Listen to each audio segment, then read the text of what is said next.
If you want to add WhatsApp link in your Facebook page bio, then this video is for you. You must watch this video till the end.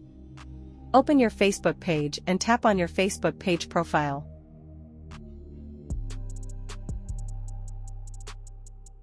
After that, you have to tap on these three dots.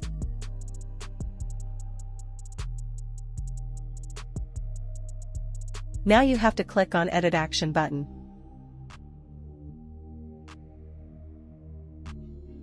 Here you have to again click on Edit Action button.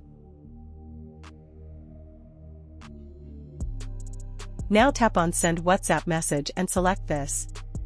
After that, you have to click on Connect WhatsApp Account. Here you have to add your WhatsApp number. After adding the number, you will receive a code from WhatsApp. You have to paste it here. After that, click on Verify Code. After that, click on Done. Now enable the first icon here, Add WhatsApp button to your page, enable it. Now here you can see that WhatsApp button has been added to the bio of your Facebook page. In this way, you can add WhatsApp button to your Facebook page. Thanks for watching this video. Please subscribe my channel.